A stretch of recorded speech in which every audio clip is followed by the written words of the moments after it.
App or listen at iHeartRadio.com. Standard text and data rates apply. Do you owe $10,000 or more on at least 2 federal student loans? Then you may qualify for new programs offered by the Department of Education. These programs can reduce your interest, lower your payments, and possibly qualify you for loan forgiveness. If you have $10,000 or more and at least 2 federal student loans and currently not in school, you may qualify for one of these programs. Call now to check your eligibility. Student loan advisors are standing by to help you determine if you qualify for these new programs. They can help you reduce your interest, lower your payment, and even forgive a portion of your student loan debt. Take control of your financial future. Make this free 5-minute free call now to Nationwide Student Loans and learn how you can reduce your student loan debt. 800-949-8708. 800-949-8708. 800-949-8708. 800-949-8708. You are tuned into WWE AM 1100. The opinions expressed during the sponsored programs on this station are strictly those of the program hosts, guests, and callers and are not necessarily those of Beasley Broadcast Group, this station, its staff, other advertisers, or agencies. Yes, this is Mr. Controversy, and this is the infamous 3-point conversion station. Keep it locked.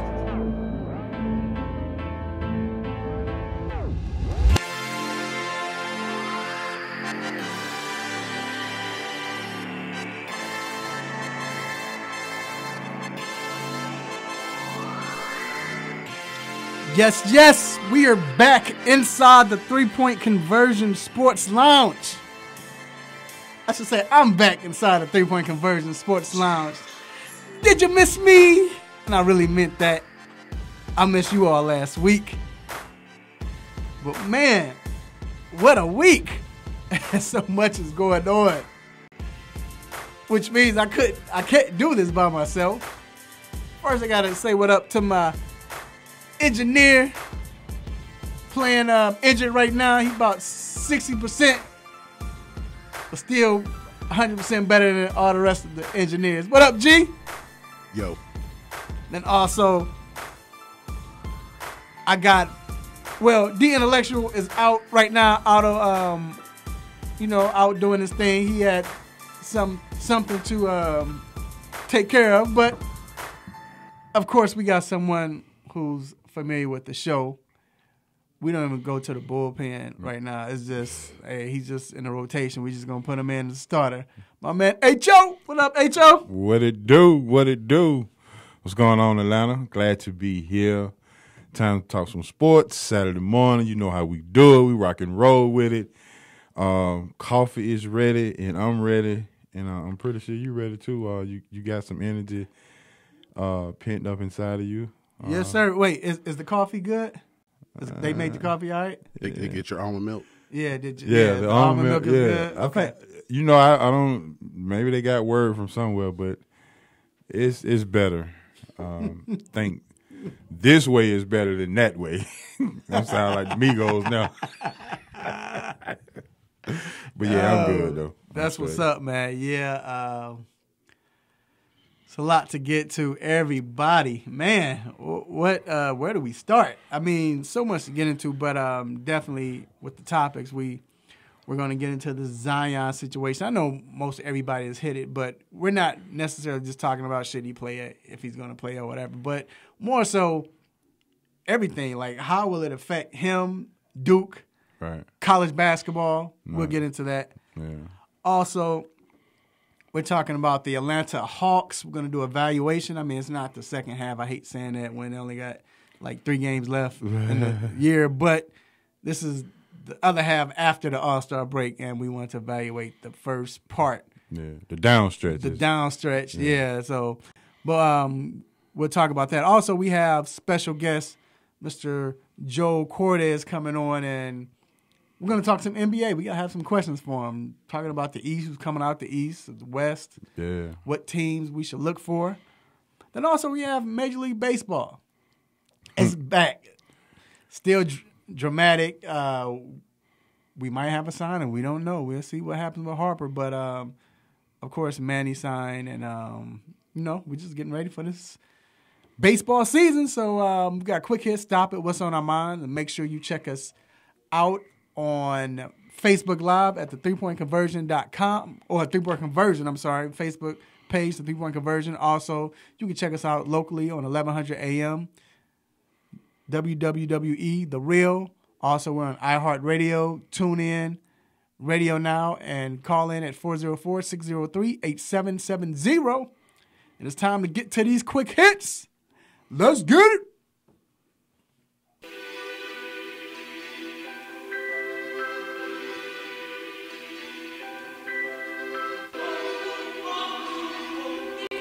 Shout out to Sharon Beats for the sick beats. So, Tiger Woods, we hadn't talked about Tiger in a minute, but Tiger is making news. He shot a 5-under 66 to move, which he was at 25th, from 25th to now he's tied for an 8th spot. And he is playing at the Dunkin' Donuts Classic. I'm sorry, my bad. The WGC Mexico Championship. But hey, as long as Tiger's doing well, man. Hey, listen, anytime Tiger is in the news, right? Anytime he can make it through the weekend, golf is happy. I don't know if golf even really, they just satisfied that he can just get to Sunday. That's all they want. That's all they want. That's all they want. I mean, just get to Sunday. So, and you can tell how important he is. Nobody talked about the first and second, third place. Bruh, like I said. We went all the way to 8th to talk about Tiger, but no one knows it's not known who's actually leading the actual tournament. That's how you know he got power. So, it is what it is. Yeah, because I saw this. I'm like, that's why is he playing in the 7-Eleven Golf Classic? Like, okay. But it's Tiger. It's Tiger. That's all that matters. He could be playing putt-putt. And Tiger ball out of putt-putt, we're talking about Tiger. Exactly. And it's good, though. It lets you know how important he is to the sport, And like you said, he doesn't, just as long as he make it to Sunday, he doesn't have to win. And that's how big you are when, and it's not like golf is doing bad, but the fact that as long as your name is relevant, what other athlete we know who's been like that? And I'm not, golf is a different sport though, but no still. one moves the needle like Tiger. You know how you jump in the car, you just filled up? Right. And the needle goes from E to F? Yeah. You know, right, uh-huh. So sometimes it just take your time to get to the F. As soon as you crank up and you mention Tiger, he jumps straight to F. Yeah. He moves that needle quick. Yep, that is crazy. Moving on. Lord, we gotta send your prayers and angels to the New England Patriots. Patriots owner Robert Kraft, if you hadn't heard, I'm sure you have, social media, has been charged with soliciting prostitutes. And this thing, again, I always say, can we count this as cheating as well? Like, should we put this on the book? I don't know, but this is crazy, man. Like, to me, when I saw this, honestly, when I read this, first thing I thought of is he made somebody mad. Mm-hmm. This is one of those, you think okay. Let's see how big you are. Watch this. This right here is, to me, one reason the NFL had to settle. Mm-hmm. Because there is no telling how many of these owners will get exposed if they have to give up their cell phones. Pictures, text messages, and things of that nature. This is why they had to settle, because of situations like this. That, if he's doing this in the public, then imagine what kind of texting and emails and things of that nature going through his personal phone. So, yeah, they had to hurry up and do this. And I heard somebody on Facebook say he asked for Meek Mill jail cell. That's horrible. That's horrible, man. That's horrible. Yeah, some people say it's because of Meek. Like I said, I think he pissed somebody off, and this was watch this. Now he's gonna be all right. It's been going on. on. It's been going on. Apparently, he's not the only big name on the list. No, he's not. He's not. But again, he made someone mad, and because he made someone mad, it's now. I think it was the president. The president? Oh yeah. Oh, Trump. You already know how he is. But if it was him, he would have made he would have got on. You know how they do the special whatchamacallit when they get up and talk. It's a special statement from president. Right? Shady like that. Well, moving on. Bryce Harper supposed to be meeting with Phillies owner John Middleton in Vegas. Well, they supposed to met up in Vegas last night. Can we finally get him signed? I don't care where he go now. It's just a matter of time for the Phillies signing. Yeah, it should be. Yeah, I mean, he's already turned down, or as allegedly, multiple $300 million offers, and I don't know what he has the best home run rate, the most home runs in Citizen Park Stadium. So I guess this is an allure to get him to come. Hey, because if he leads the league in home run, I'm pretty sure they may write some incentives in there because of the short porch, and he's already has a great feel for hitting home runs in Philadelphia. Then he can earn his own money with just that alone. Let me ask you this though: do you think I know he hadn't signed yet, but does this put them at the top? Absolutely. Well, was there any report that Scott Boras was in this meeting? Nope, I didn't see anything. Well, he is upset right now if he wasn't in that meeting. If he wasn't in that meeting, he is calling Bryce Harper upset. He's probably there. Yeah, Skype. I'm this close to getting you $1 billion contract, and you out here taking beatings. Moving on. Sticking with Major League Baseball, they're putting in new rules to curtail sign stealing, according to SI.com. It's the SI.com report. Now, the rules include a ban on in-house outfield cameras from the foul pole to foul pole, live broadcasts limited to each team's designated replay official, which will be monitored by security experts, and also having all TV monitors in the clubhouse and bullpens be on it. They're going to be on an 8-second delay. That's the last one to me is too much. Like, come on, 8 seconds. Baseball is always. They talked about the iRobot umpires. Now they talking about this. Then they talking about the 20-second pitch rule. Baseball, just can we just play baseball? Right. Let's just play baseball. What's going on with all the tampering? Let's just play baseball. That's what it used to be. I mean, that's what we used to. That's why I always say, always call for like certain sports to change or any. But to me, baseball is a sport where just let it be like it is. It's just tradition. This is what it is. It's about, as much as it is about athletic competition, it is as much about people being petty. Yeah. Like stealing signs? Exactly. He's going to bunt. Change the sign. Fastball. Right. I mean, like, if you know a guy's going to, by studying film, whatever, you know when a guy, okay, he likes to throw a fastball in this situation. But if you at bat and you got a guy on second and he's telling you, he's going to throw a fastball, it's something like you might already know that he's going to throw a fastball. Right. But it doesn't matter. You still got to hit the ball. You still got to throw it. You still might strike out, and you knew it was coming. Yeah. To G's point, this is why. This is to your point, G, and I'm going to, expand on this.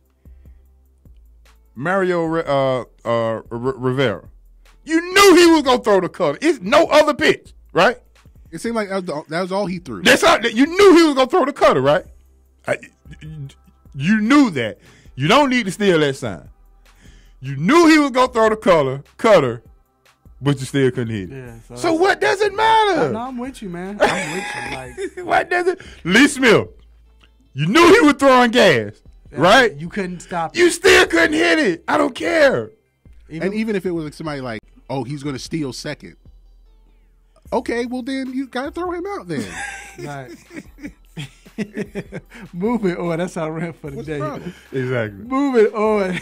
The NBA has proposed lowering the draft rule to 18 years old from the current age 19.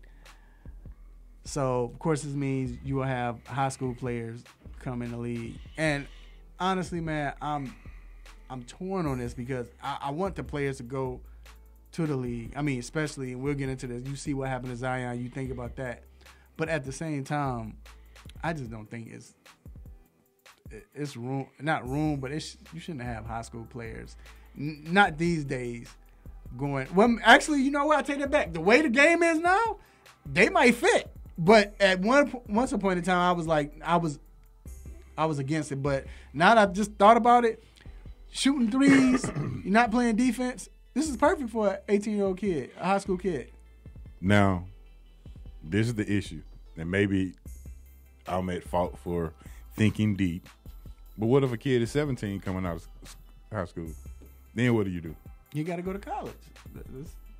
Or if they use that calendar year, like if he's turning 18 in October. I'm 17 and 3/4. That's how it was with Kobe. That's what I'm saying. That's exactly my point. He was 17. But I think right? But I think it's going to be like you have to be 18 years old. Like, yeah. So you're going to use like the Texas cutoff date, like September 1st. You're going to have 18 by September 1st or by June 1st. Like going to school. Go in the draft. Yeah, you're going to have to change the birth certificate. Like going to kindergarten, you know, like, or whatever it is. Like if you turn 5 after September 1st, you can't get to school. Yeah. That's what it is. So we're going to have birth certificate changing in high school? Anyway. It would not be the first sport to do that. And we all know what sport does that first. Last but not least, an Iowa play-by-play announcer, Gary Dolphin, has been suspended after referring to Maryland's Bruno Fernando, basketball player, who is black, and he referred to him as King Kong. And we have the clip. We want you to hear it.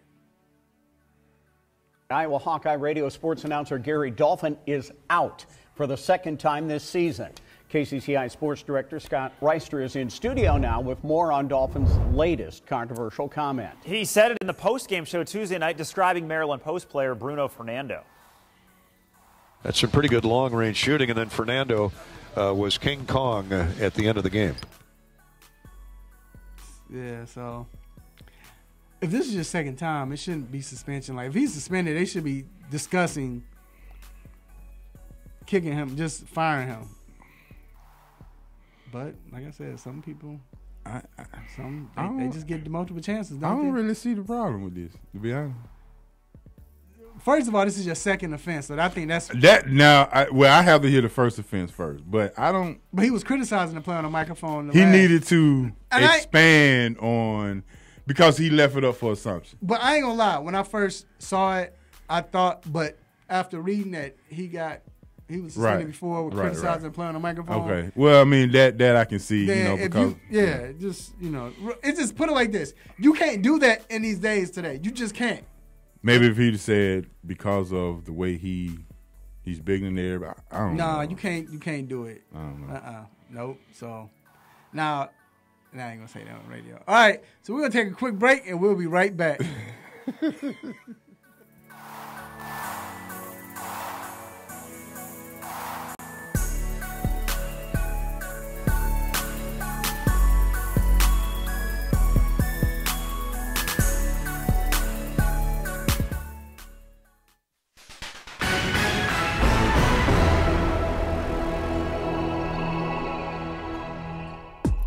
Good morning. This is Greg Hurd with your sports news break. The Atlanta Hawks lost a thriller last night to the Detroit Pistons, 125-122. Trae Young and Vince Carter had a chance to tie it, but missed on two three-point attempts. Young finished with 30 points and 10 assists. Georgia Tech's men's basketball travels to Miami to take on the Hurricanes today. The Yellow Jackets are coming off of a win and sit at 12-15. Georgia State Panthers are on the road today to take on Coastal Carolina. The Panthers are currently 19-8 and sit in second place in the Sun Belt Conference behind Texas State. The Atlanta Legends will play their first home game at Georgia State Stadium against the Birmingham Iron on Sunday. They are currently 0-2. The Atlanta United lost the first leg of the CONCACAF to Herediano 3-1, and they will get one more crack at it on Thursday in the second leg at Fifth Third Bank Stadium. Make sure to follow 3 Point Conversion for all of your major sports news updates, and it's where fans' opinions matter.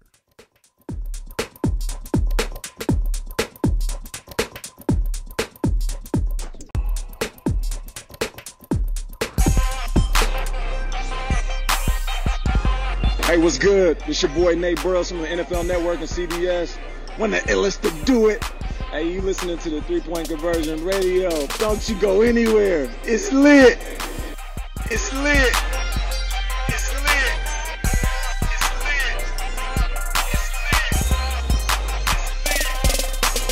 There's a lot going on in the world, and your world is always changing. That's why it's important to stay connected.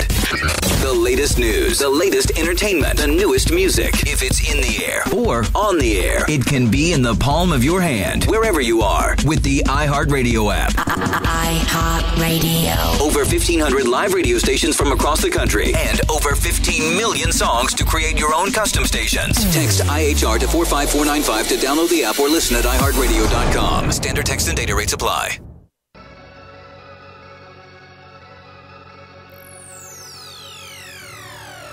Ladies and gentlemen, this is Cat Williams, and you are listening to 3 Point Conversion Radio.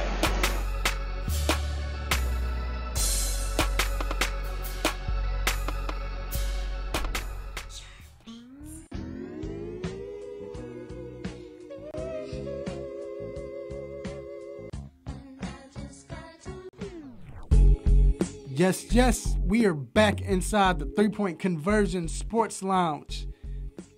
And this next segment, the hot topic, is brought to you by Cindy Cuts Barbershop, located on 3000 Chapel Hill Road, Suite 206, Douglasville, Georgia. Make sure you check them out. If you need a fresh cut, trying to get away, you know how we use the barbershop to get away from the wife, family, or just problems, whatever. Best place to go, man. Talking sports, politics, what's in our community, unity, just everything, man. It's and you don't have to worry about your business getting told or spread. And make sure you check out Dwayne Chambers. He's the barber. Once you get in, you go all the way down to the left, last barber on the left. And you can follow him on Instagram at Simha the Barber. That's SIMHATHEBARBER. And shout out to my man Frank. What up, Frank? All right. So, Mr. Zion Williams, everybody knows what happened with Mr. Williams and Williamson. Williamson. I about to correct myself, but Williamson. And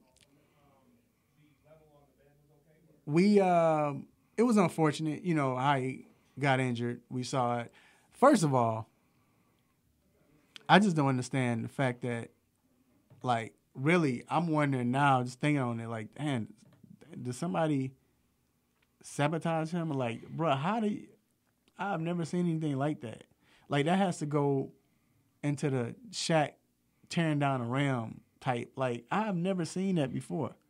Yeah, he's well, you know, the PGs are custom for Paul George. Those are the Nikes that he wears and most players wear today. We've never seen a fast twitch, 280-pound guy move the way he moves. So how do you know there's a problem until there's a problem? Right. We ain't never seen nobody move like that. But he wasn't. I feel that, but on that move, it wasn't like he was running 100 miles.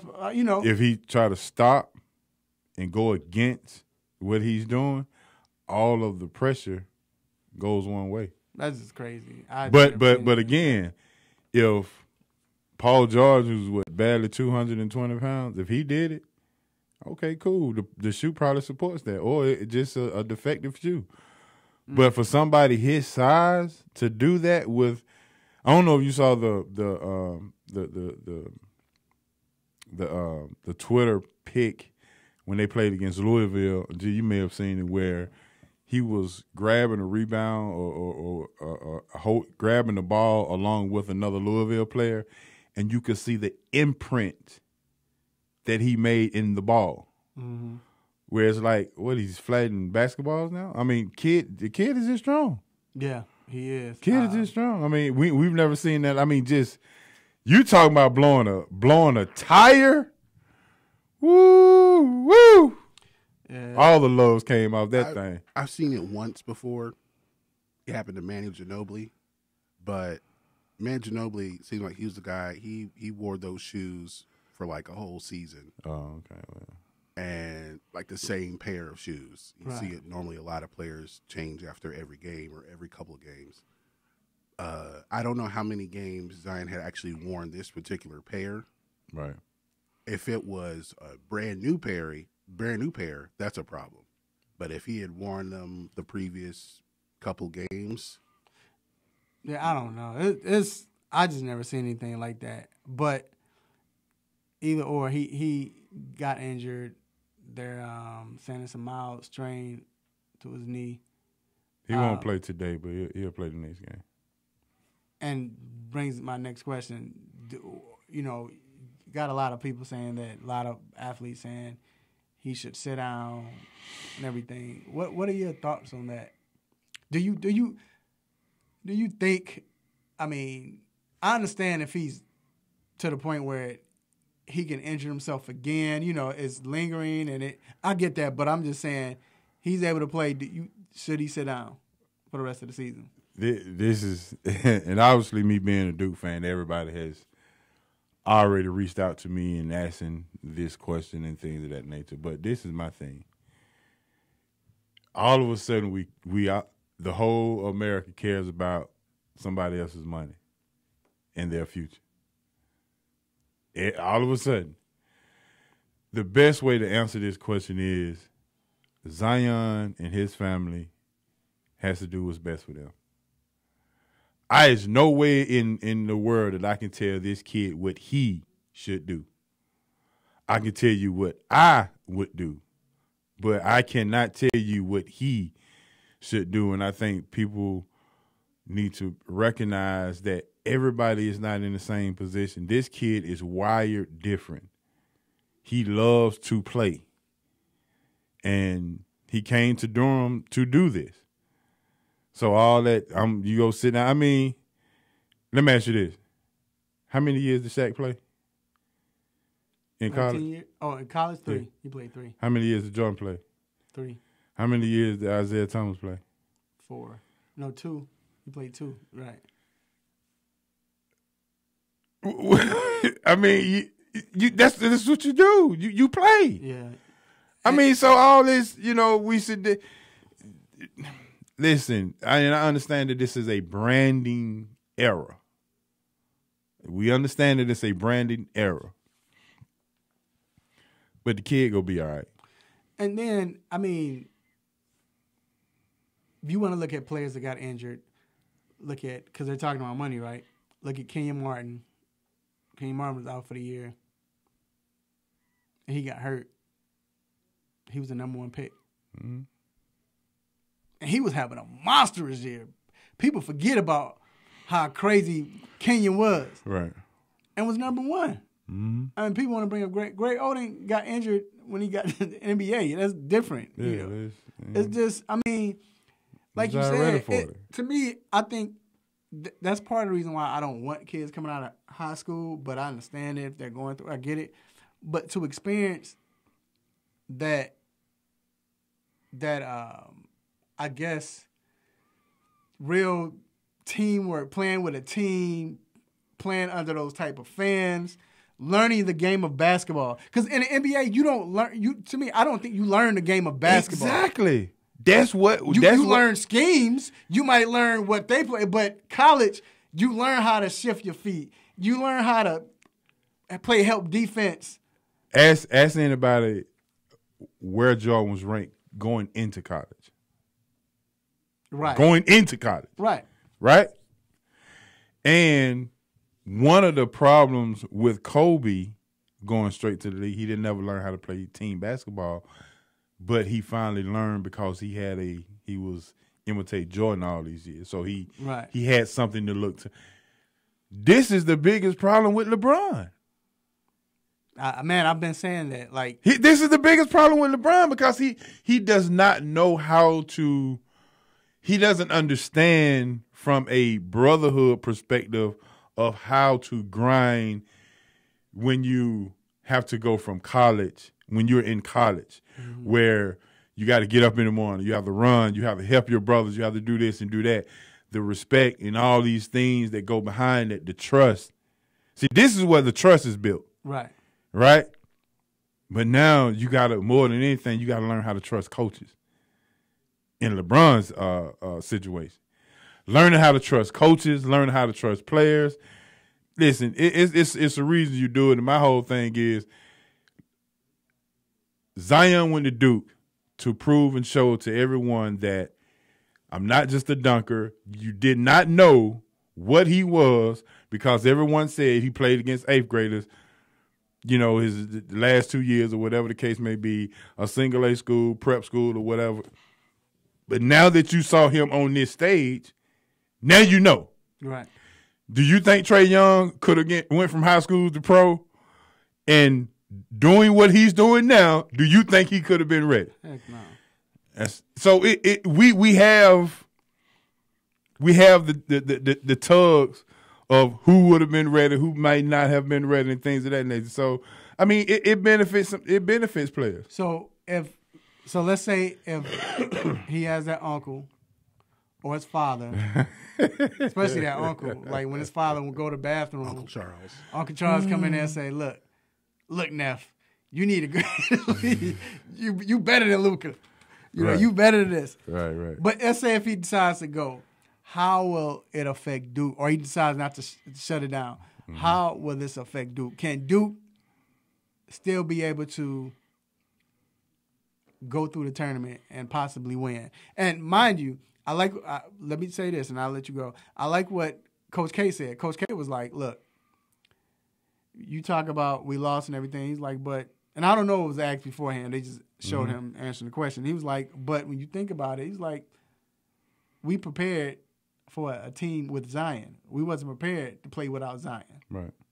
So that's why we look lost. Mm-hmm. That's why we look like we didn't know what to do. Right. So if they are prepared that he's not going to play, is this team strong enough to still be? I think some other players have to step up. Who? If you Jack White, Alex O'Connell, Javin DeLorean, if you notice, they've only lost one game at full strength. Every other game they've lost, somebody got hurt. Yeah, right. Right? And they lost early at full strength because they were still trying to figure it out. Right. So if you had to play without him, then yeah, we can make some adjustments. But some other, players will have to step up, especially like a Trey Jones will have to make shots and be more of a scorer than just a defender. Alex O'Connell will have to make shots. Jack White will have to make shots. I mean, that's just as simple. It's as simple as that. And you hear people hollering about, well, Zion goes out, you still got all these 5-star. Yeah, but experience trumps what you're ranked. So y'all can kill that. The experience trumps how you rank. And so I think going into the tournament, talent may trump experience in certain situations, but experience is going to trump all, especially if you played together for a while. Well, let's see what happens because, again, I think he's able to play later on, and I don't think that's serious. He gonna be playing. I got the inside before on I go. He wants to play. Oh yeah, he wants to play, and that's what I like about Zion. Which like I said, maybe we would have seen this. It would have been great to see a LeBron be as competitive. LeBron is very competitive, but be as competitive, and I'm playing it. Just college is that's why I said with this proposal, I understand it, but it's a great place to learn the game. Not just basketball, but life. But still, we're talking about sports here. Learn the game of basketball. I agree. All right, so we're going to take a quick break. We will be right back to evaluate these Atlanta Hawks. Keep it locked.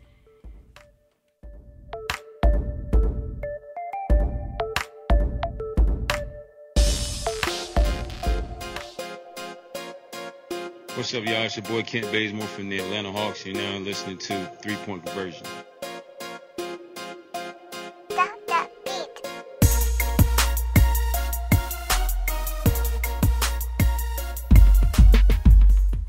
Have you been looking for a radio station that gives you sports? I don't believe it!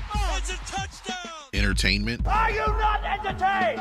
And other special interest talk shows? Well, isn't that special? All on one app? Yo, that's dope. What app is that? It's the real 1100 AM app for WWE. Grab it for free in your Google Play or Apple App Store today.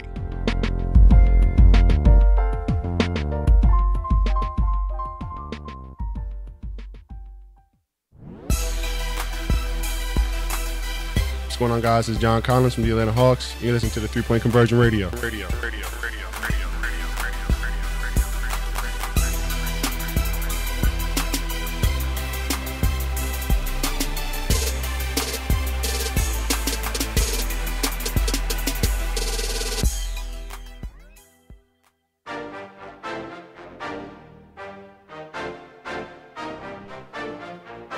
All right, we are back inside the 3 Point Conversion Sports Lounge.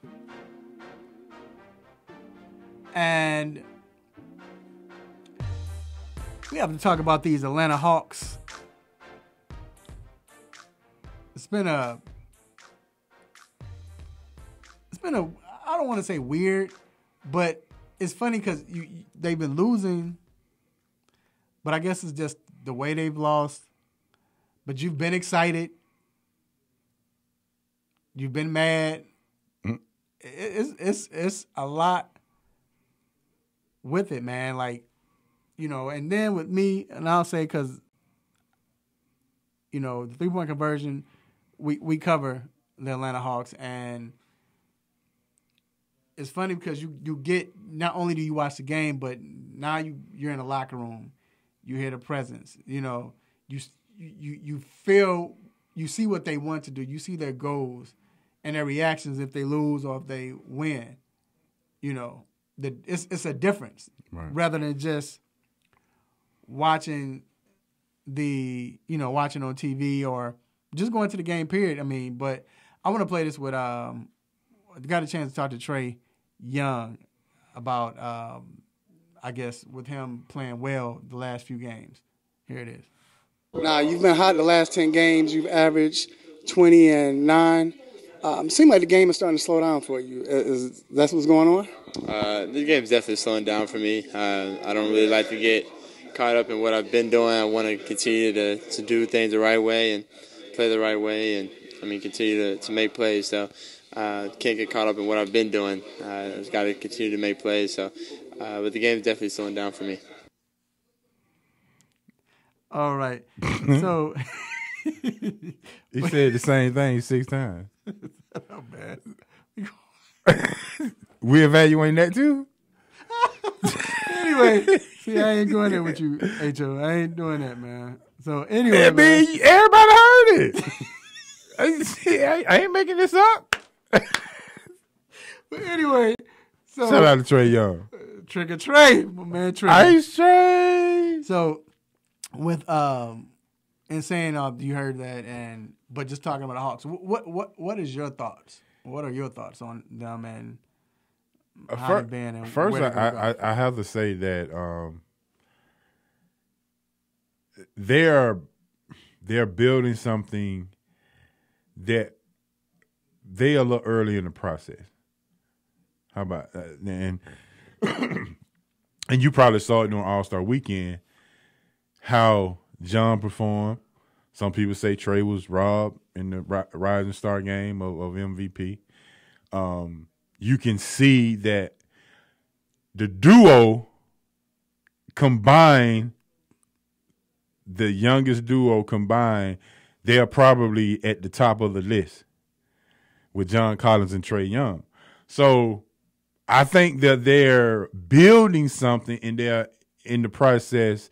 And in this process, I think they kind of early.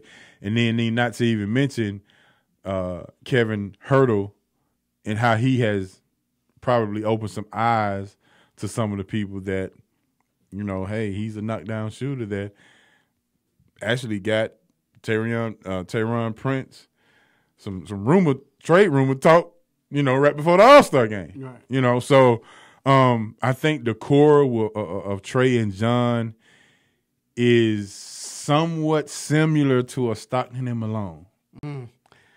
And I hear what you're saying. Like, people hear Stockton Malone, they probably give him a stop it, but I hear what you're saying because they're building something. Right. And it's like, okay, so you spoke of the All-Star. Mm-hmm.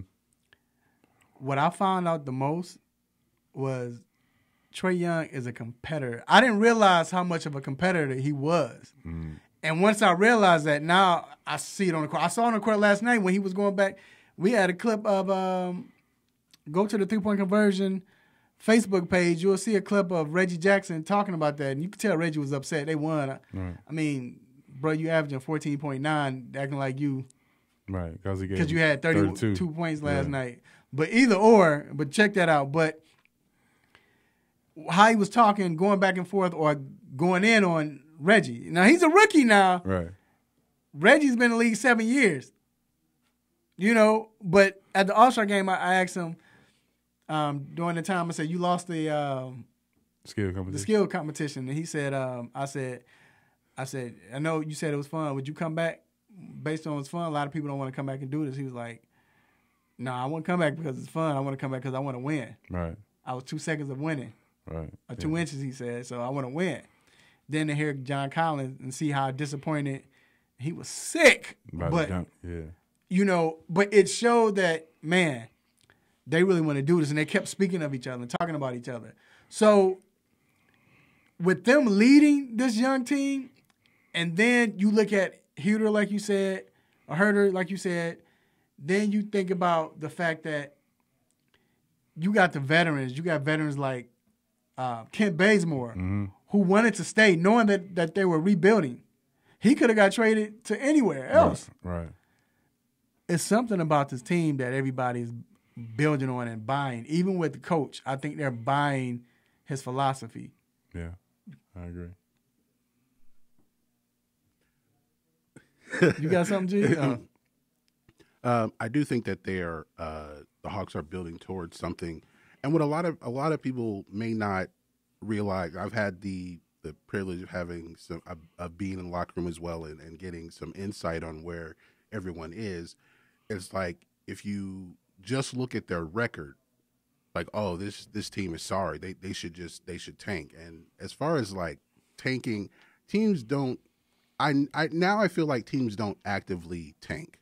Like, they're not actually doing it. Yeah, you can tell, right? The Hawks are a team that they're very young. I don't know if they're the youngest team in the league, but they're a fairly young team. Yeah, Vince Carter messed that up. Yeah, he messed that up. Yeah. he messed up the average age for it. Exactly. Yeah. But with the team being so young, you're not going to have a lot of veterans that you just put in to bring the team along. It's like they have to lean on the coaching staff and maybe the 1 or 2 veterans that they actually have. So it's more of a trial by fire type of thing. Once they get more experience, that's when you'll see them improve. Mm-hmm. And it's going to be like that. That's what this year's been. Next year probably will be the same way, maybe a little bit better. But this is what a rebuild is. You have a lot of young players that you're putting out on the court, and they have to learn by experience. But they're playing hard. They want to win. You look at the bench, and when you see that effort Yeah. You see that last they night. want to. They're learning something every game, no matter what happens. They're learning something from it. And then, like, when they're losing, only person probably is John. John Collins is one of the most happy-go-lucky guys I've ever met. So when they lose, John Collins and Dedmon cracking jokes. Oh, last night. But anyway, he was cracking jokes. That's him. But John Collins is, he's, hey, any questions? He's real, always like that. Everybody else, head down, right? Don't want to talk. And it's not like, no offense on Atlanta media, I mean, because some of them are good, but it's not like Atlanta media is giving them crazy questions. Y'all lost again today. Why y'all losing it? No, it's nothing like that.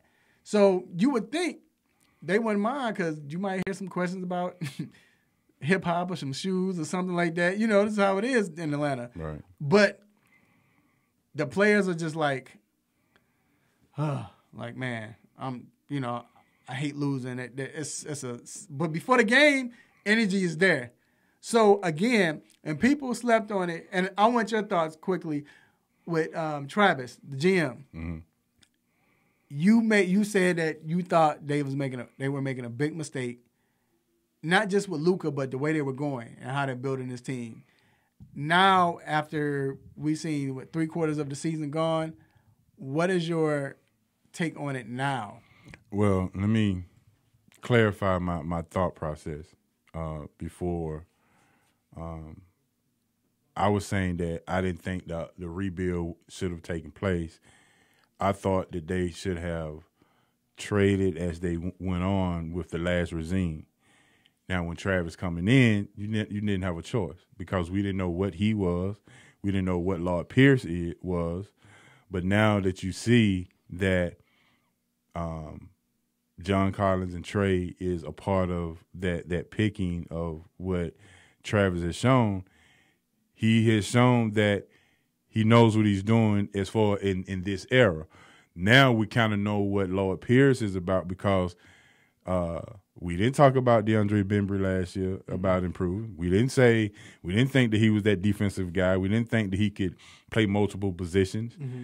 We didn't know if John Collins will still trend up, but right. Now we see that. We didn't know if Trigger Trey, with all the pressure that he had from last year coming to this year, if his game would translate because of his size. Right. But now we see that. So with all of that being said, I'm pretty excited, and I can kind of see it gives you something to look forward to, knowing that they can put something like this around it, and then to start to hear news like if they have a chance, they might draft a Cam Reddish, and now that either Zion going out or lately that you've seen, now that you see Reddish, they say Reddish might be probably the better pro. And like I said, and I'll end it like this. Starting to trust the management now. Like, it's good. The stadium. Right. Started with that. Right. Then Travis come in and put in his philosophy and what he wants. And with the thing I love about it the most, most everybody was upset. I don't want, why we got to do this? Why are we trying to be like the Golden State Warriors? He put earmuffs on or whatever you want to call it to shut up everybody so he couldn't hear him, and he's continually doing what he wants to do.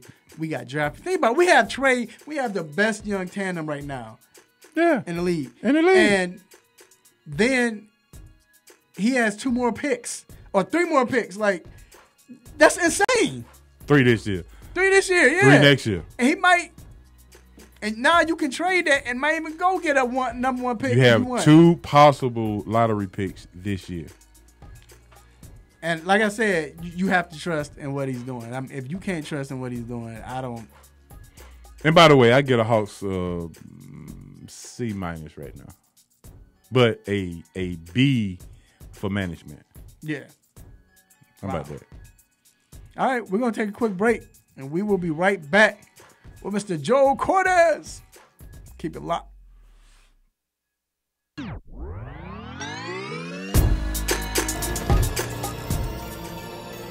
Hey, this is Gary Payton. Y'all listen to 3 Point Conversion Radio. It's the bomb.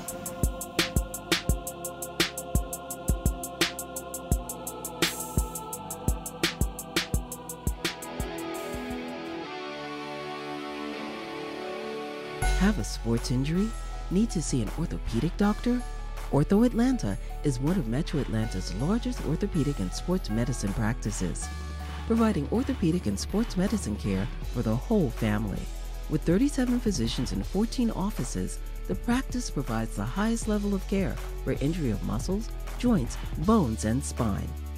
Ortho Atlanta offers convenient access to a full range of musculoskeletal surgeons and specialists.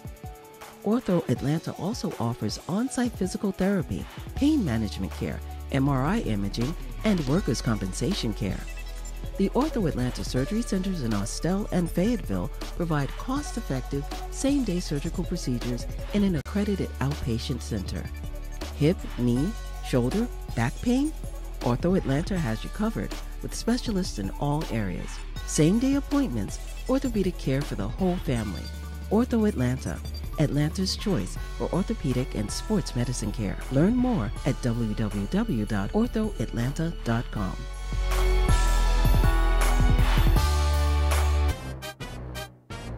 What's up, man? It's Meta World Peace. Shout out to the 3 Point Conversion Radio.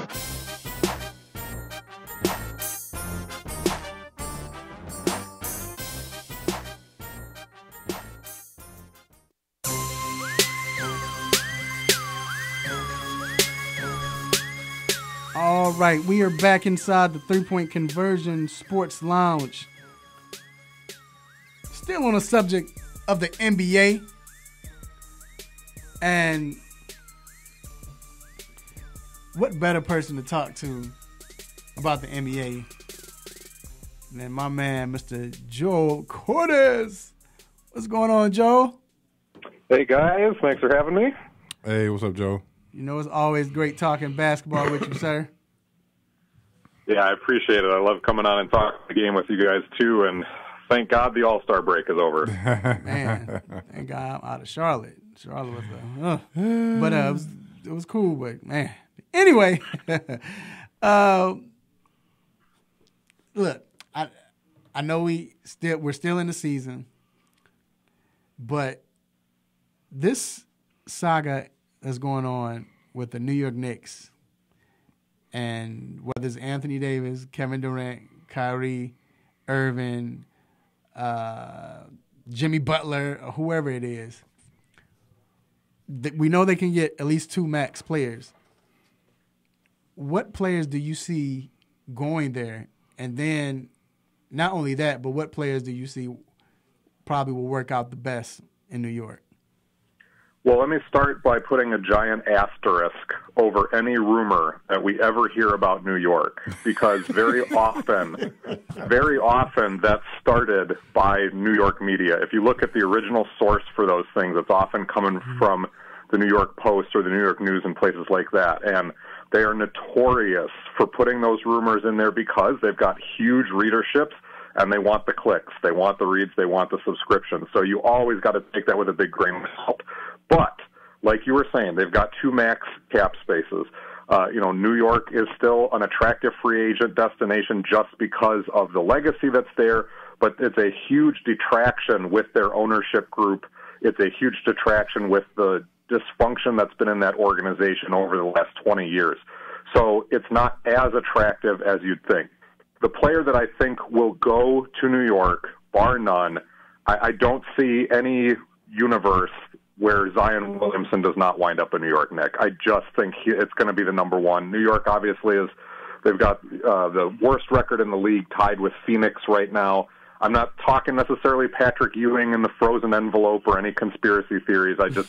It seems almost an inevitability that Williamson will wind up with the Knicks. And it's a really interesting front line then with Kevin Knox, where you've got 2 different forwards that are very, very multi-talented, multifaceted in what they can do. I don't know which one you call the power forward and which one is the small forward. I don't think it matters today, but that would be dynamite.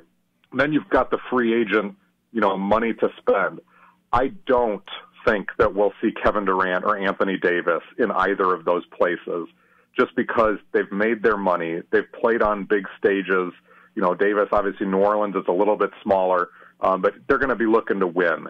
And go into a young team with another one draft pick like Williamson, another young guy with Knox, I don't know that that's the type of situation they want to get themselves into, especially when, if you're Kevin Durant, you could stay in California and just go over to the Clippers and pair up with Kawhi Leonard or whoever's going to wind up there and have a much better situation.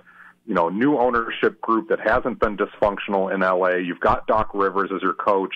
You've got some very leftover, interesting pieces that are going to be on that roster.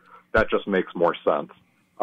Could Kyrie Irving wind up there? Could Jimmy Butler wind up there? Guys who are looking still for that right situation. A guy like Jimmy Butler really worries me in Philadelphia because, again, he's not a great fit, but he worries me in New York just as well because he's going to want to be the alpha guy, and with young players around him, may not be the type of leader they want. He proved that in Minnesota, but New York's not going to care about that. They're just going to see the name Jimmy Butler and sign him.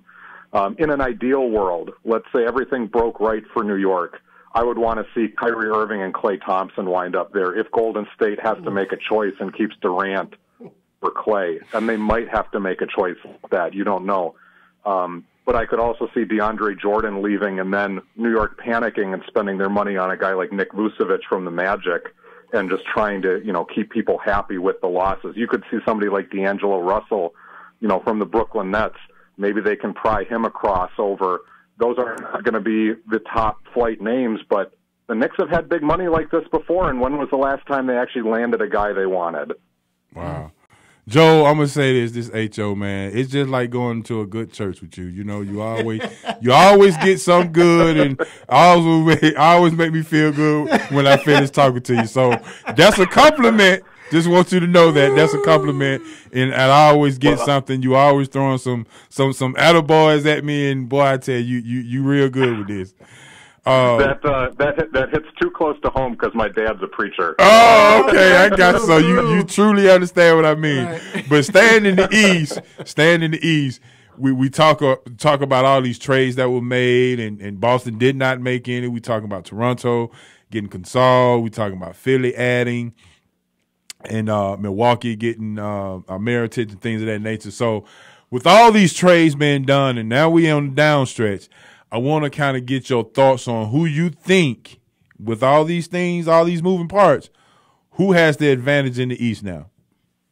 I think it's still Milwaukee until proven otherwise, because no other team besides the Milwaukee Bucks has Giannis Antetokounmpo. It's as simple as that.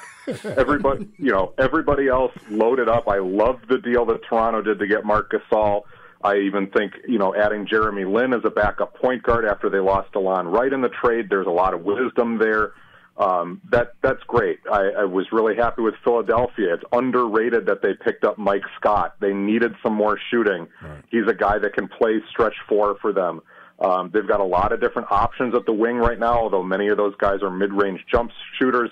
But James Ennis, Jonathan Simmons coming over, those are live wing bodies that they can throw at a guy like Antetokounmpo and at least, keep things alive. And even picking up Boban Marjanovic, who's backed up Joel Embiid now that he's been hurt. He had a huge game the other night for Philly.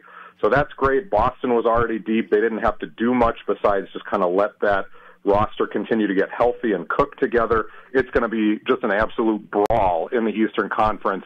But the Bucks just continue to add shooting around Giannis. Is there going to be enough secondary scoring and secondary creation in Milwaukee for the times that a team can clamp down on him or the times that he's got to sit in a playoff series? I think the answer is yes, because now you've got Eric Bledsoe breaking down the defense. Malcolm Brogdon is just one of the smartest players out there. Chris Middleton can knock down shots. Brook Lopez has been a great fit for them. And the whole bunch of stacks now with guys who can knock down a three-pointer and do some big things. We saw Nikola Mirotic light it up last year when he got to New Orleans, and he didn't have to be a primary offensive cog, just a secondary guy. He is going to feast for days in Milwaukee. Once again, we're here live with Mr. Joel Cortez. He is the owner of the Basketball Writers, and you can go to that site, bballwriters.com, where they cover NBA, WNBA, EuroLeague, esports, gambling, G League, golf, all of that. Golf. Golf is for the off season. That's when the guys are done. Seriously. So moving to the West, Houston Rockets, they made some I wouldn't say a big splash, but they made some much needed moves. Like you look at earlier when they got Kenneth Faried, and then also they got Iman Shumpert. With adding those players, especially the type of players that they needed and they lacked, does this put them back in that position where they can possibly defeat the Golden State Warriors? The short answer is no. I like every move that they made individually, and it made sense. Those were guys that were available. They got them for very cheap. Kenneth Faried is a live body inside. They needed another motor like that. When Clint Capella sits, he's been fantastic for them as a role man.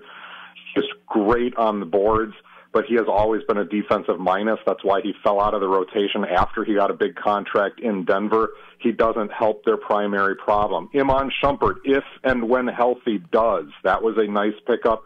You can probably consider him an upgrade over what Luc Mbah a Moute did for them last year as kind of their third defender off the bench. Shumpert can fill that role, but they're still one defender short. Their roster really worked last year when they had P.J. Tucker and then Trevor Ariza in that starting lineup at the forward spots, and you surrounded James Harden with plus defenders and Clint Capella and Chris Paul, and then Tucker and Ariza. And right now they've had to put Eric Gordon in the starting lineup all year, which helps them shooting-wise and offensively, but he's not that type of defender. They have not had those options off of the bench, and now they add Shumpert, who I would like to see, once healthy, move into the starting lineup instead of Gordon just to balance things out. But they still are one body short, and whether they're going to find a guy like that now, maybe somebody who's coming back from China when those contracts are up, maybe it's somebody who still gets bought out, although we're ending the period where that can happen. I just don't see Houston having enough guys to be able to throw at all of those shooters Golden State can deploy, much less the Marcus Cousins problem. Hey, Joe, last question for you in the West. Having a good game the other night, how does Enes Kanter help Portland going down the stretch? He helps in that they don't have to change the way they play when they get to their second unit, and that was one of the huge problems. They had no front court scoring when Yusuf Nurkic would sit. And Kanter is almost like a Nurkic clone for good and bad. Both of those guys are an absolute load on the block. They both play with a pretty high motor. It's tough to get them off the boards, Kanter especially. Nurkic has improved as a defender. His instincts have been a lot better this year, but neither of those guys has much lateral quickness, and Kanter has been an abomination defensively throughout his career. He does not get down in a stance. You can pick and roll him to death. He doesn't close off lanes. That's not going to improve. So they're able offensively to keep doing what they want, and they usually at the forward spots just kind of throw out some big lanky guys who can knock down a shot and play defense. They can do that either way now, but they still have that problem inside. So it's a plus, probably not one that moves the needle enough where it vaults them into that, next tier of competition in the Western Conference. They're still probably in that 5 to 8 seed either way. Mm-hmm. Well, all right, there you have it. My man, Mr. Joe Cortez. You can follow him on Twitter and social media at bballjoe, and also, again, follow his website, which is B-Ball Writers, and that's basketball writers. Joe, it's been a pleasure. We appreciate you, man. Can't wait till you come back, talk some more hoops, and you have a great weekend, sir. All right, Joe. I appreciate it so much, guys. Keep doing what you do. All right. Thank you. All right, we're going to take a quick break. We'll be right back.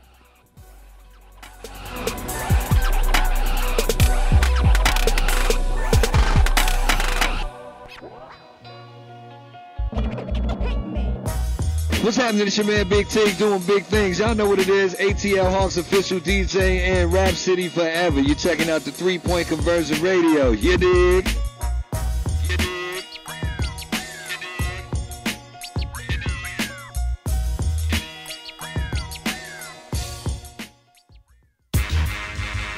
You're tuned into WWE, Hakeville, AM 1100. The opinions expressed during the sponsored programs on this station are strictly those of the program hosts, guests, and callers and are not necessarily those of Beasley Broadcast Group, this station, its staff, other advertisers, or agencies.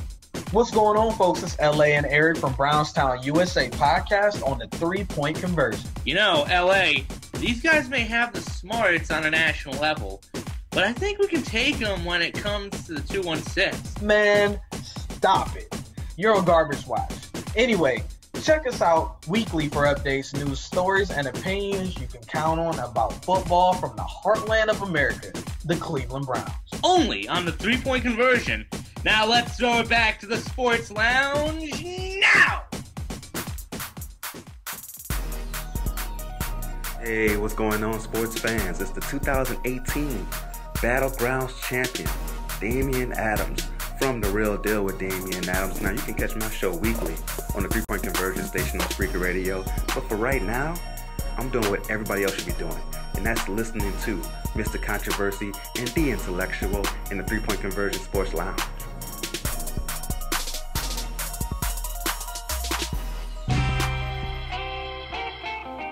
No mercy. Don't let up on him. Go hard on him, Mr. Controversy. Hit him with the stop it button.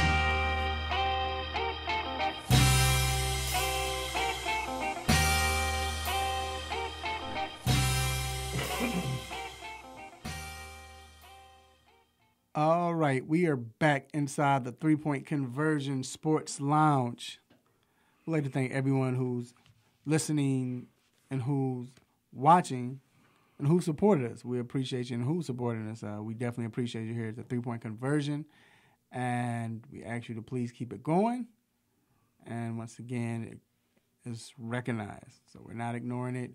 It actually pushes us and keeps us going. So we appreciate you. And now it is time for the most infamous, the most famous Stop It Set. Let's get it. Stop, hey. Stop, stop, stop, stop, stop. Stop it! Stop it, stop it. Yes, S-T-O-P, new word, I-T. Stop it! Stop it. Get some help.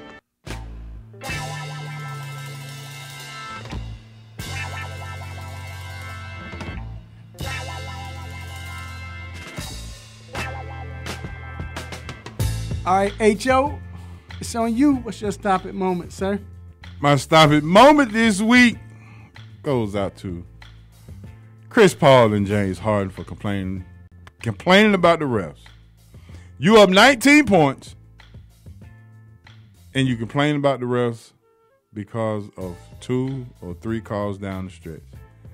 The refs had nothing to do with you blowing a 19-point lead against a team that's not even in the playoffs.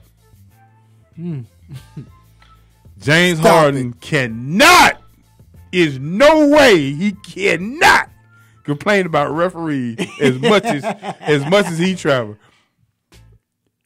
Please stop it. His frequent flyer miles should be loaded because he travels all the time. He goes to the free throw line more than anybody in the league over the last 3 to 4 years. It's no way you can complain about referees. I ain't got nothing to say. Yeah. So my stop it goes to, well, Paris is hosting the 2024 Olympics, and they are pleading, and they actually put it in for the committee to vote for them to debut a competition of breakdancing. No, really, like breakdancing. They want that to be part of the Olympic competition. Stop it. Shaq go get in it. No, we're going to have the Turbo, all of them. Boogaloo Shrimp. You know how many people careers could have blown up? Because after breaking Turbo, them, it was a wrap for them. And just think if they had this. Man, just think Where are you going? Where are you going? I'm taking my son Jason. We got to take him to breakdancing class. He's trying out for the. We want him to get in the Olympics. Wow. Like how would you? I don't know if that'll ever sound right. I'm an Olympic break dancer. Yeah, that's. Yo, how would you? How would you? Like take points away if you moonwalking, and what? The dust, they have dust so they can see the type of dust, the amount of dust is coming up from your move. Like what? Like if you don't land properly after you do the egg roll and you spin and you got to land on, you know, you with the with your hand on your head. Like what? I don't get it. Your b-boy style got to be a perfect 90-degree angle. Like I don't get it, bro. You got to spin on your head a certain number of times, and you can't kind of get. Can't tilt. You can't, and you can't use your hands to like kind of get yourself going. You have to just start on your head and start spinning. They're gonna have all these special rules. Oh, but I know Crazy Legs is turning over in his grave. I know you're live, but I'm just saying he turned over in his grave. But go ahead, man. What's your stop it? Speaking of France, I don't know why they're allowing this, but this is for all the sci-fi nerds out there. The Fencing Federation in France will be allowing lightsaber dueling as a competitive sport. So for all the Star Wars fans out there, this is what you have dreamed of your entire life. Oh my God. As you can take your plastic lightsaber that you got at Barnes & Noble for $200 and you can go over to France and compete. For money. For money. Lightsaber dueling is now a sport. Wow. Man, next Stop it. What is going on with France? Like, man, are they getting cocky because they have the Olympics? That the Star Wars kid, if you remember, was one of the first viral videos of some kid playing around, like acting like he had a lightsaber. It was just like this stick. But he was like twirling it around and everything.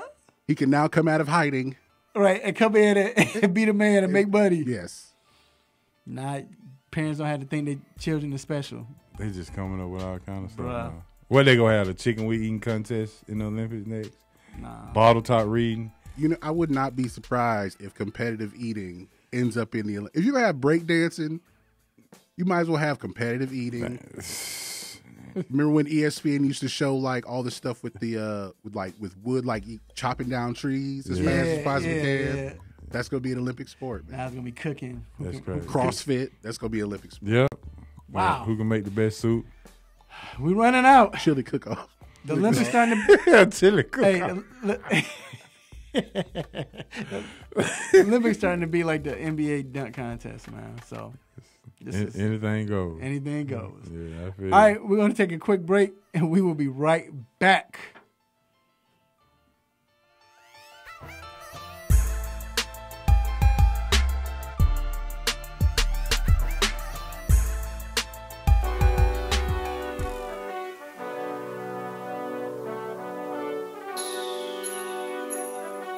Let me break down to y'all what's so dope about the three-point conversion.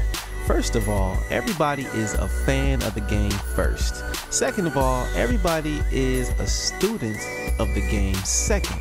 And third of all, we're the average sports fan just like everybody else. We're not coming in here, walking with our nose tipped high, acting snooty, acting brand new.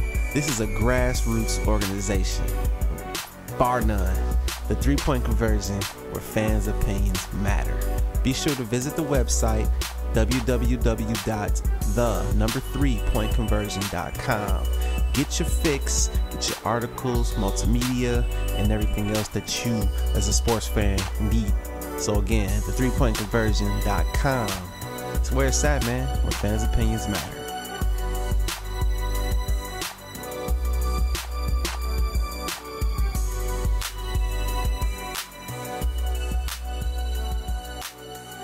Attention, radio station listener. This might make you say, oh my god, Get this station and 1,500 live stations, plus a custom station you can create all in one. Right now. Download the free app now at iHeartRadio.com.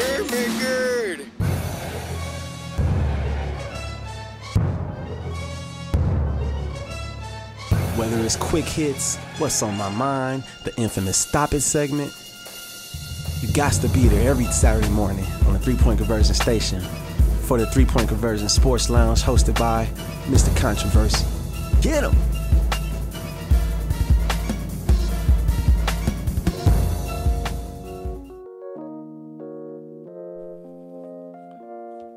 All right, we are back inside the 3-Point Conversion Sports Lounge. H.O., man, real quick, what you got going on this weekend, man? Be at the house game tonight, courtside.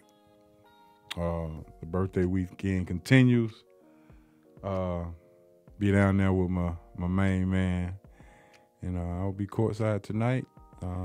What? Stoke it up. You ain't had to say that, dog. Look, he had to throw the courtside in. All you had to say was, I'm going to be at the game. I'm going to be at the game. Now, somebody, they thought I probably would be in the locker room with G. I'm not going to be in the locker room with G, though. I'm going to be on courtside. So you gonna be? Are you sitting next to 2 Chainz or Gucci? Whoever show up. Okay. I don't know. I mean, I'm not gonna be. It's all good. All right. G, what you got going on this weekend? I'll be at the Hawks game, but I won't be courtside. I don't have that kind of privilege. I know, right? Actually, you do. You can walk past, say what's up. Look at him. The security might tell us, sir, you can't talk to him right now. Can you please? Yeah. Right. We know you're gonna have a security detail. Yeah, right. It's the same one with Harry the Hawk. They're wearing all black with sunglasses. So y'all get free food. So okay, so I'm going to be at the game as well. So me and G will be at the game, covering the game. Right. Covering the Hawks game. Yeah, y'all let me know what y'all want me to order. Yeah, let's see. You test this chili cook-off. Chili cook-off. They got chili. Get y'all some popcorn. Oh, man. They got fritters. They don't have, they got fritters down there. They get the special stuff. So, yeah, dog, I'm going to walk over there and get one. Trying to play it up like I'm on a baseline or something. So, but all right. Let's move to NFL football. The Pittsburgh Steelers. Steelers fans, where are you? Where are you? Man, this is crazy, man. What's up, Uncle Sean at Seneca's Barbershop? You listening? This is his team also. Frank. So, where do we begin? Let's begin with the Antonio Brown. We'll begin with him. Okay. All right. So, he met with Mr. Rooney. They had a discussion. Mm-hmm. They sat down like men, and they said, you know what? It's best we just split. Right. That's great. So if that happens, it's good. But now, where does he go? Where would Pittsburgh trade him? Got to trade him to the NFC. Have to. Got to. I said that Seattle would probably be a good fit. For him. If I'm Steelers, I'm like, F him. Ooh. We need to trade him to Arizona. Get Patrick Peterson for you. Because I don't think AB is making more than Patrick. He has to be. Trade him for Patrick. You need defense. You have Hayden. Then you have Patrick Peterson. Now that'll cut away from not having AB. You might not have to score as much. Mm-hmm. I mean, why trade him to somewhere he wants to go? Unless now, because of how it ended. Now, if you all came up with a resolution where you saying, you know what, man, it's not gonna work, right? Because we like they told him we can't get rid of Big Ben. We know it's his fault, but we can't get rid of him, so we're gonna trade you. Then okay, but for the most part, man, I'm not worried about AB. Now, if we're talking about great places, yes, Seattle would fit. Seattle would be great. The Bears would be great. Okay, I'm just being biased. But Seattle would fit. Mm-hmm. If they had the cap room, San Francisco too. Oh, San Francisco, of course. I think Tampa, if they had a cap room, he's there with Bruce Arians. Bruce Arians, he's played with him before. Even though, now see, he messed up because he talked about his Kango, so you already know Arians ain't going for that. But let's say if he didn't say anything about Arians and his Kango, Tampa would be, you got this quarterback, young quarterback. But the only thing is, though, only reason why it might not work is because we all know that he has to be the alpha dog. And you already have, what's my man's name? James. No, the wide Mike receiver. Evans. Even though Evans is not that type of player, though. Yeah, but I don't But see could it work? Yeah, so it might not work. So Seattle might be Seattle and San Fran. But San Fran and, you know, Shanahan, ego too. I don't know if that's a clash in personalities. But that might But that's where he wants to go. That's kind of where Brown wants to go. Yeah, You do want to go to San Francisco? Yeah, he wants Is to he go. going to change his attitude? No. He may not feel like he has to. But they might need that, though. They might need that. But the thing, the issue wasn't the thing is with Brown. The issue was never with a coach, as far as his attitude goes. Right. It's been with his quarterback. Right. When you have a quarterback who can go out and criticize his teammates at every turn and not have any semblance of accountability. Right, I agree. Yeah. That's going to wear on somebody. So the issue is with the quarterback. If you go to San Francisco, it's going to be Jimmy Garoppolo or whatever janitor they get off the street to the quarterback. And that's not going to be a problem because that Garoppolo and those janitors won't have radio shows to criticize him every week. And if they do have something to say, it will be in the locker room, in-house, and we're not going to know about that kind of thing. And Jimmy G is Italian, and you don't want to mess with no Italians because you know how they get on. You know, good fellas and all. You better keep it cool over there with Jimmy G. But see, Jimmy G won't like do it in public though. Yeah. Oh, yeah, I understand. But all of a sudden they be missing. but do you see a problem with the coach allowing Big Ben to not take the accountability? I think in the back of AB's mind, brother, you got to have him back at some point. Is Big Ben married to Mr. Rooney's daughter or something? Like, is he fathering one of the, like, man, because why is he still on the team like this? I understand, okay, you won 2 Super Bowls. Maybe that's, because think about it, he's the only person to win a Super Bowl that's still on the team. So, besides coach, I mean, of course, but. I mean, something has to be going on because even the GM came out and said, yeah, he has the right to criticize who he pleases. And, you know, it's like he's got 52 kids under. I'm like, I know you can't say that Ben is the daddy to everybody else on the team. Yeah, that's bad. So it's something wrong. We got a comment on the on Facebook from LA. He said that why is Tomlin not catching heat for any of this? That's my point. That's what I'm saying. That as a coach, if I'm AB, right? If I'm AB, and you just go allow the quarterback just to talk to me any kind of way, and you gotta hold him accountable. Somebody got to say something to him. Right. Like, if you're going to preach accountable as a head coach, like, if you're going to tell me to run the right route, be in the right position, you know, be there when you need to be there, don't be out of position. You going to hold me accountable for running my routes, being on time, not being on time, things of that nature. Everybody needs to be accountable, and it's unfortunate that for whatever reason, because Pittsburgh don't, I guess, talk about, or the turnover of the head coaches is not as rampant as other places. You still got to, at the end of the day, just like I said, at the end of the day, who's ultimately responsible? The head coach. So he got to catch some heat. But you know what? In Pittsburgh, and James Harrison, Debo talked about this. He said that when he said the problem is that he's a good coach. He said I like Tomlin as a coach, but he's too friendly and too buddy with the players. He said the team has always been like this, and I think it's an atmosphere. It's an atmosphere to just, I don't know, like they're used to this, and that's why. Like, G, think about the Santonio Holmes situation. G, they let him go, right? And to me, I thought at that time that was a warning to Big Ben, like, look, get your act together, or you gone.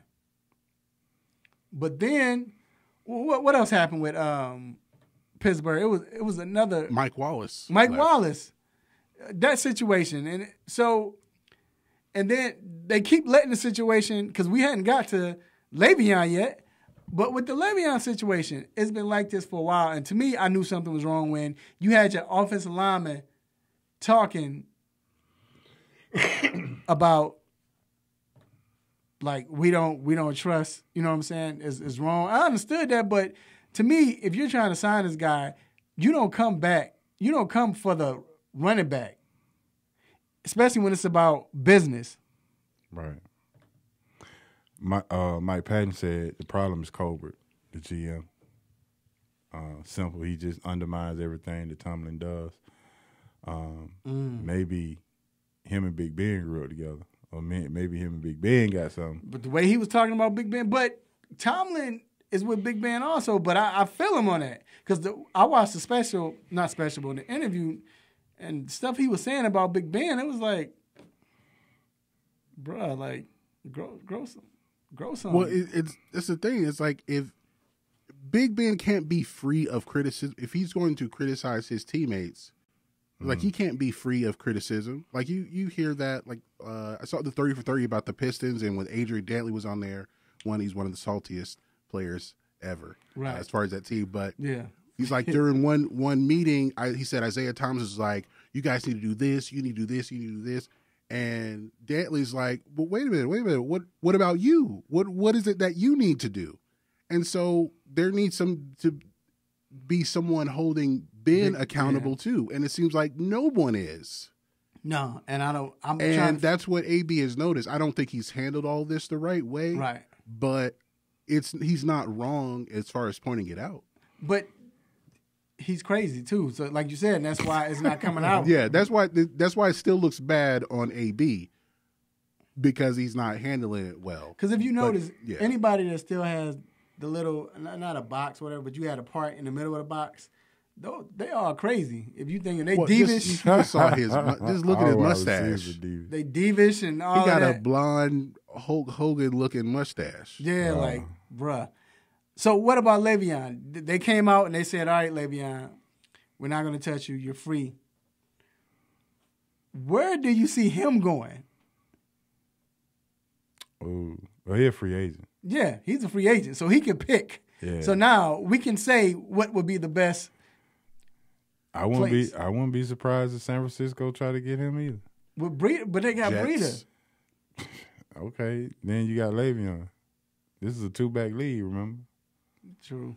The Jets, the Jets have the money. The Colts might have the money. I don't think the Colts have the better team. But why would you? But if I'm the Colts, yeah, I don't know if I mess up that. I have Mac, and I wouldn't let. Mac did well. I'm saying you got this young running back. Why would you can spend your money elsewhere to get? Mac did well, and he was injured, and he still played well. I do like Mac. I like Mac. Now I think one of their offensive linemen just retired. So you gonna have to fill that spot. Why don't the Browns get him? I mean, they're getting everybody else. The Browns getting every other running back, so why don't they? They just got Kareem. Oh, so they're gonna have Kareem. I don't know. They might as well. I mean, and Le'Veon Bell. You might as well. I don't know. Philly may not be a bad choice either. Philly? Mm-hmm. Do they have the space? Then you might as well go to the Chiefs. You need to come to Chicago. That's what we need to come to Chicago, but we don't have the money.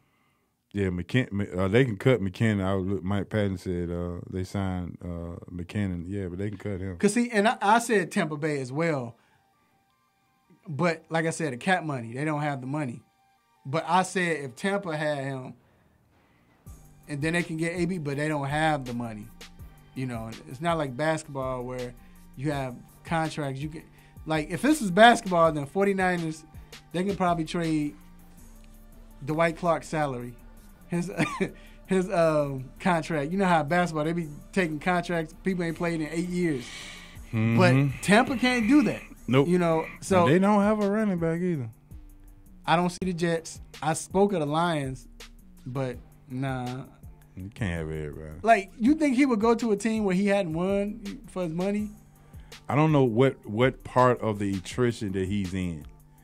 Because, you know, once you get paid, then you want to win. Right. But is he still, is he still in that I got to get paid mode? Right. And if that's the case, then it may be the Jets. And wouldn't that be, and we'll leave it like this, wouldn't that be funny if he ended up signing for like $12 million somewhere? Would the Steelers be heated just to go to the Super Bowl? Is there a Super Bowl team that you see him going to, like, that's on the way? A contender? Like, I wouldn't want him to go to Green Bay. He'll cold weather back. That's what I'm saying. He's a cold. So he'll go to Green Bay. Yeah. Eagles. Yeah, I like Philly for him. I think Philly may be at the top of the list. Why don't y'all see the Bears, man? Nah. Why? We throw to the running backs. Do they have money? I don't know. See, no, you ain't got no money. You done paid the defense. You just paid Khalil Mack. Yeah. Go ask Khalil Mack to take a pay cut already. That's how you get laid. You got to sign. You got to, and I'm pretty sure a couple of them dudes up front need to be paid too. Oh yeah. Trubisky, you got him on a rookie contract for the next couple of years. Yeah, so we good. But anyway, we'll see, man. But like I said, the Steelers, pray for the Steelers if you're a Steelers fan, because I don't know what's going on there. It just, you had something going. You thought they were going to win the Super Bowl within the next 2 years. Like 2 years ago, you know what I'm saying? You thought they would at least be in the Super Bowl last 3 years. And how it exploded. You had the best 2 offensive players on your team, and now they're not there. They may not make the playoffs next year. All right, we're going to take a quick break. Sad, man. And we will be right back.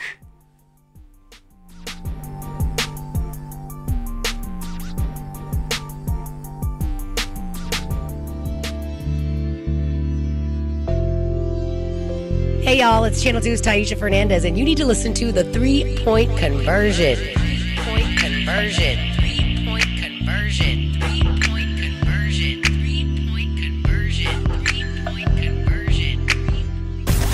Tune your radio. Tune in now. You can tune into this radio station on any smartphone or tablet. iPhone, Android, BlackBerry, Nokia, Samsung, Windows phones, or whatever you have. Download the free TuneIn app from your phone or tablet's app store. Tune in with music, sports, news, and comedy from over 70,000 radio stations around the world, including this Beasley Broadcast Group station. Check it out at tunein.com or your app store.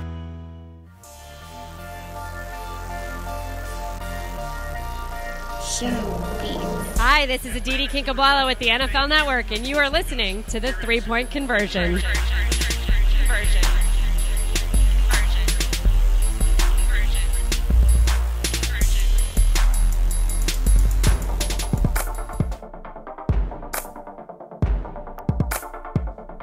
All right, we are back inside the 3-Point Conversion Sports Lounge. So, spring training is beginning or has begun. But H.O. is not a happy camper because he is an Atlanta Braves fan. H.O., I'm giving you the spotlight, man. You the floor. Why are you so upset right now? Are you not happy?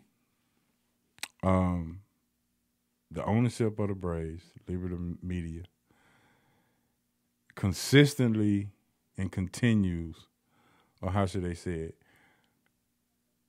They are consistently consistent in not being able to adopt an attitude of winning.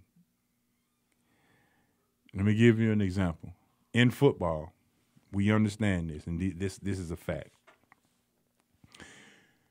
When you have a young quarterback that you don't have to pay $20 million to, those are the teams that are contenders right now. Can we all agree? Patrick Mahomes. Mm-hmm. You know, New England is obviously a different breed. You know, L.A. Rams, things of that nature. So the way that they do it in football is, while the quarterback is young and on a rookie contract, we're going to pay everybody else to help, right? Mm-hmm. Once you start to pay the quarterback, then you have to let everybody else go. Now, baseball, when you look at the Braves, the only person they're paying is Freddie Freeman. The payroll going into spring training was $59 million. That's it! $59 million. And they say want to get up to 140. We reading this. We're gonna wait. The payroll is only $59 million. $59 million going to spring training. This is before all the Josh Donaldson signing and all this other kind of stuff. Now, this is the kicker. Let's flip back to last year when Derek Jeter got involved with the Marlins and things of that nature. The Braves was this close to trading for Christian Yelich and JT Realmuto. Ooh. I got it. I'm looking at it right here. I'm looking at it. Ooh. Do you hear what I'm telling you? But they weren't household names, okay? One household name. Most people couldn't have told you who Christian Yelich is, right? But we see them in the East 18, 19 times a year. Mm-hmm. So I knew exactly what it was for, right? They didn't pull the trigger. So they gave up, I think the young kid name was Braxton something from Milwaukee. Gave up. That was the biggest fish in the trade to Milwaukee. Okay, so this year, here we go. JT Realmuto. He already said he wanted to come to Atlanta to play with the Braves. Christian Yelich said the same thing. They let the Phillies get him. So they done blew 2 years in a row. They have blown absolutely. They have blown it. Right. Now, just to show you how much of a steal this was, Christian Yelich won MVP last year in the National League, and he only signed for 7 years, $49 million, which is an average of $7 million a year. And you got an MVP. The Braves have $59 million they could have played with this year, and they could have, whatever they had to do to sign JT Realmuto. Last year, they was in a position to trade for them both. And they have the assets, and they didn't pull the trigger. So why am I upset?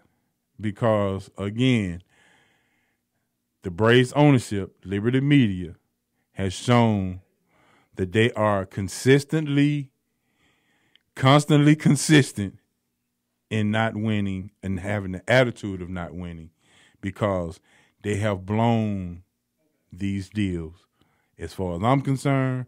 And we're going into spring training saying that a Josh Donaldson and signing Nick Markakis back and bringing Brian McCann home is the headline that we're going into the season with, while the Phillies just traded for Juan Segura, traded for JT Realmuto, and now is about to sign Bryce Harper, and they also signed Andrew McCutchen. So now I'm going to have to take me some Advil and some Theraflu and all this other kind of stuff, because the whole baseball season is going to be ruined because the Braves sat back and you watch your competitor, your in-division competitor, get way better in front of your eyes, and then to turn around and Aaron Nola signs a ridiculous cheap deal to continue to be the ace of that staff, and he only getting paid $11 million a year. I'm sick. Now, if you're one of our avid listeners, this is not what's on our mind. This is. Oh yeah, this, it we're did talking. sound like We're talking baseball. My bad. No, you good. My bad. I gave you the floor. I told you. I apologize. No, you good. But did you hear all of that? Yeah. Did you hear all of what I just said? Why? I don't understand, because I don't know if they felt like, all right, because we're winning, we have this young player. Now, a couple of young players. Mm-hmm. Now, since we're relevant, we have people coming to the stadium now. We're good. Is that it? Because if you went into spring training with $59 million, that's the payroll. Mm-hmm. I don't get it. That's crazy. Liberty Media has grossed so much money over the last couple of years, and it's not put toward baseball. They allowed SunTrust Park, who probably will be, the name will probably be changed to BB&T essentially at some point in time. But as long as SunTrust Park continues to progress, and it went from the first year to the second year up 41% as far as revenue, then they good. It's the same attitude to me that AOL had when they was owning the Braves. Mm-hmm. As long as we can get $2 million through the turnstile, we good. And it's horrible. The ownership is horrible, and I'm to the point to where we as fans continue to blame players for the way that they play, but we never look at the ownership, just like in this Pittsburgh situation. Mike Patton has a point. Let's look at the ownership. Why are we afraid to look at the ownership? It's the owner. It is what it is. The ownership for the Braves suck. I wish they sell the team. If I had some money to go buy the Braves, it's going down. Well, maybe sell them courtside tickets. You might have enough to. Nah, if you're talking about the Hawks now, the courtside tickets might be. Yeah, when we get $200. $113.28. Exactly. But anyway, all right, we're going to take a quick break. We'll be back with Ask a Doc. It's a shame, Braves. Come on, man. Especially with the Atlanta United doing what they doing. Come on.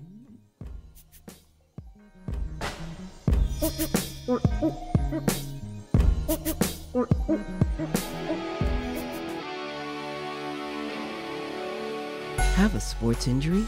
Need to see an orthopedic doctor? Ortho Atlanta is one of Metro Atlanta's largest orthopedic and sports medicine practices, providing orthopedic and sports medicine care for the whole family. With 37 physicians and 14 offices, the practice provides the highest level of care for injury of muscles, joints, bones, and spine. Ortho Atlanta offers convenient access to a full range of musculoskeletal surgeons and specialists. Ortho Atlanta also offers on-site physical therapy, pain management care, MRI imaging, and workers' compensation care. The Ortho Atlanta surgery centers in Austell and Fayetteville provide cost-effective, same-day surgical procedures in an accredited outpatient center. Hip, knee, shoulder, back pain? Ortho Atlanta has you covered with specialists in all areas. Same-day appointments, orthopedic care for the whole family. Ortho Atlanta, Atlanta's choice for orthopedic and sports medicine care. Learn more at www.orthoatlanta.com.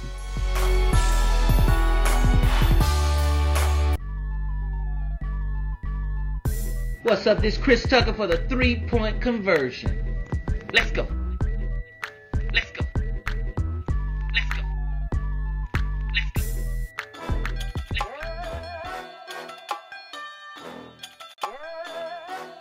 All right, we are back inside the 3-point conversion sports lounge. Man, it is great, and I hope I don't get in trouble for this, but it is great. Not only when you have like HO, I could call HO. I know right. HO is gonna be there. G is under the weather right now. He's 50%, you know what I'm saying? And he's still hanging in and doing his thing. But you a bad mug when you come on the show after when you had surgery today.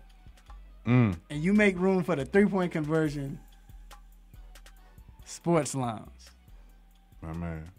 None other than Dr.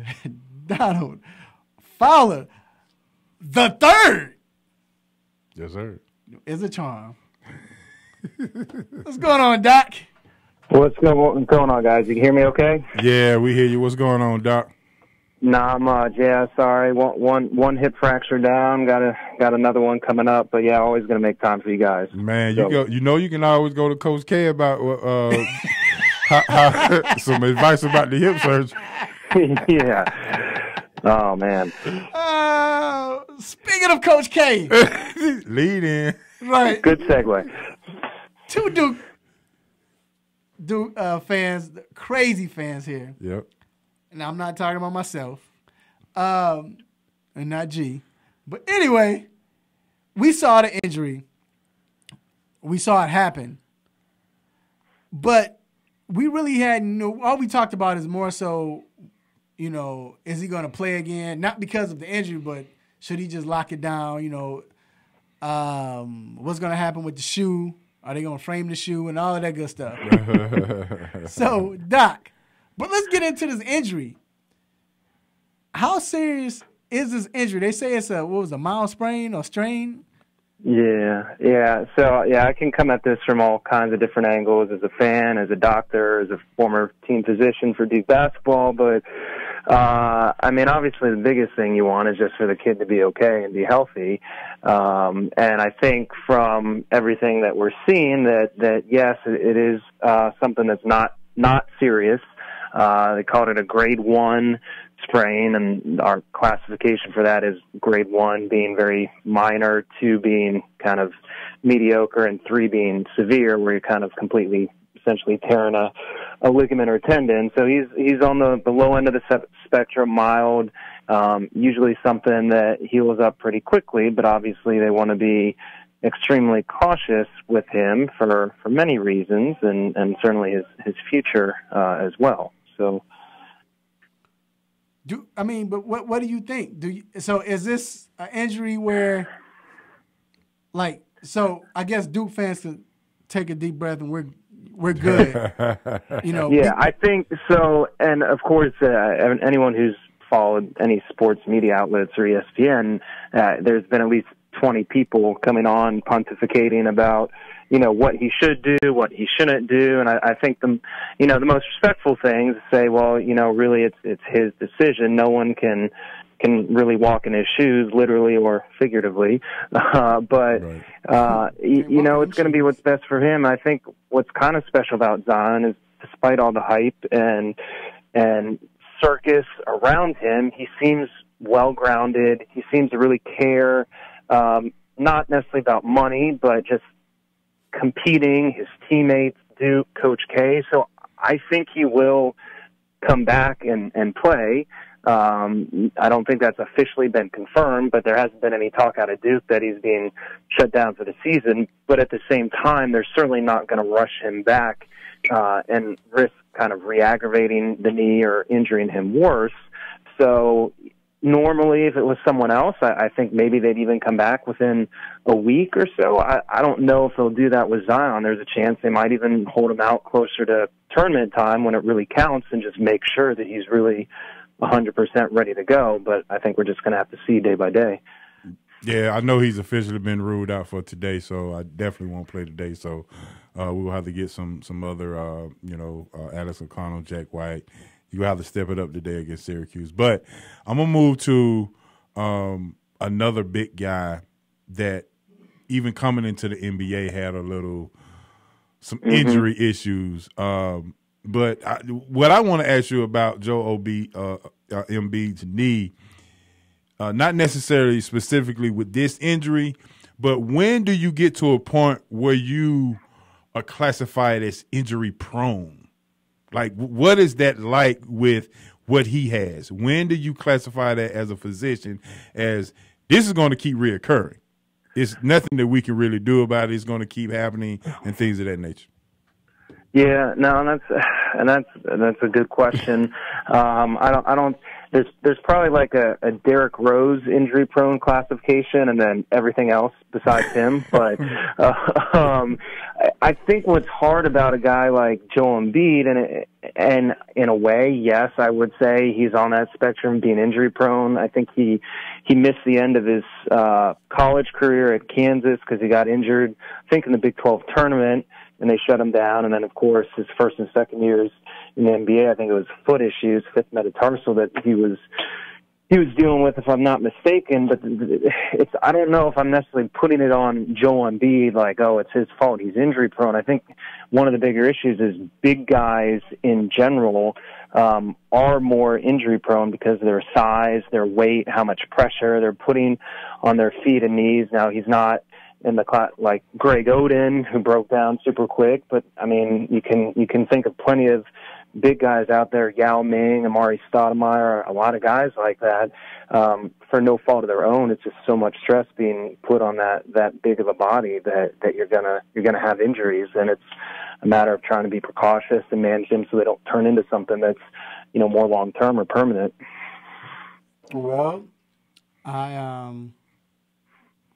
definitely understand what you're saying, and I always wondered myself, like I said, I always wondered what was going on, and with Embiid, and is it him? Yeah, that's I did, and like I said, I agree. That was a great question. Before you go, Doc, what do you? I mean, does this come into where they try to rest him? Is that those kind of injuries? They say, well, we'll go try to save him and rest him for the playoffs and more, a more strenuous run and things of that nature? Yeah, I think so. It doesn't sound like there was any given injury. They did an MRI that sounds like it came back pretty clean. They just, called it tendonitis. My guess is they're probably referring, typically with basketball players, patellar tendonitis in the front of the knee from jumping. So again, I don't think it's anything serious, but they're just doing their due diligence, obviously, and they have big aspirations in the postseason, and they definitely want to have their roster 100% going into it. So I do think it's more precautionary and trying to make sure he's going to be ready to go when it counts. All right. There you have it. Straight out of surgery with the glove still on.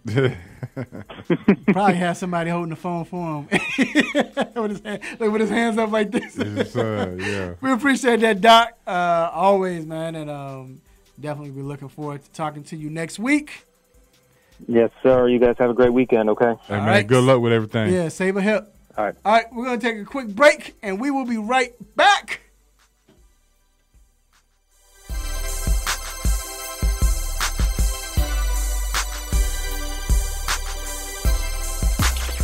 What's good, family? I'm Marlon Sucker Free Jones, a Sucker Free Life Double LC, and I'm locked in every Saturday to the best sports show on the planet, the 3-point conversion, with no team or no players off limits. So let's talk sports, the best of the best, the worst of the worst, and everything in between. Can you dig that?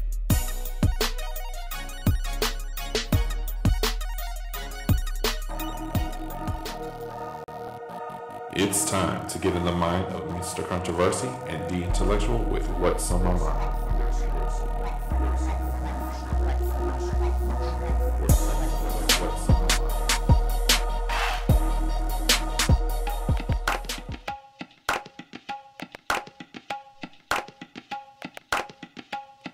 All right, we are back inside the 3-point conversion sports lounge. All right. So, this segment here, What's on My Mind? This is where we get to talk about what's on our mind. Quickly, 2 minutes, just uninterrupted. Depending on what the segment is, G gonna jump in and go in, which he has that ability to do, so it's cool, but... Yes, sir. G like that high joker. Oh, yeah, G got all the stuff. Yeah. If he see us struggling, he just... We had this guy called Big Google. I'm going to start calling G just Google. because he know all that stuff. So, but anyway, shout out to Big Google. What up, man? But all right, so this is what's on my mind.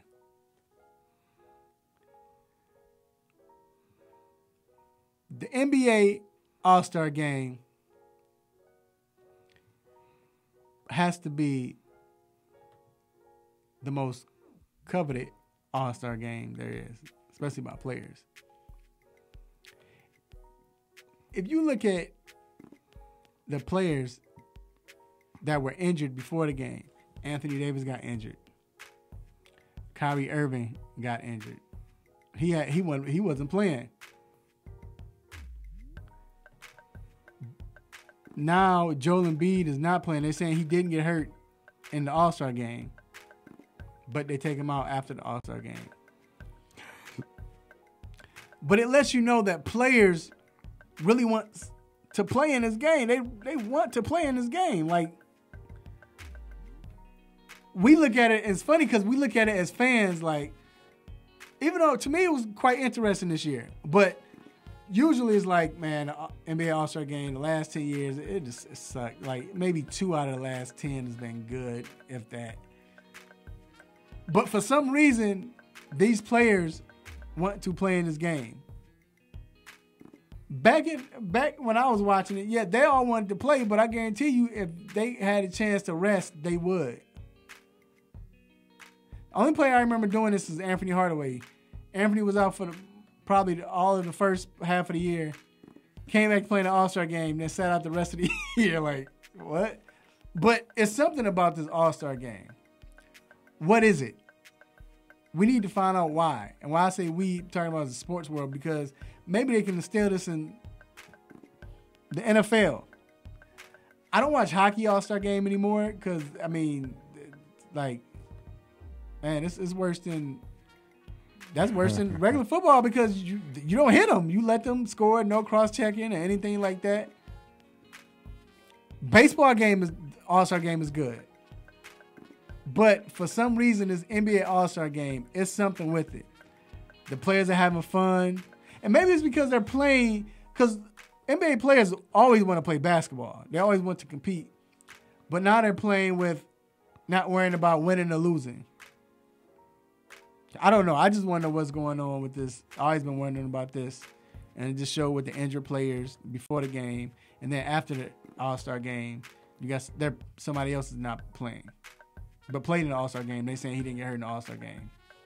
I don't know. But that's what's on my mind. Wow. I'm glad you enjoyed yourself, though. The All-Star? Yeah. I'm glad you enjoyed yourself. It was cool. It was dope. Yeah.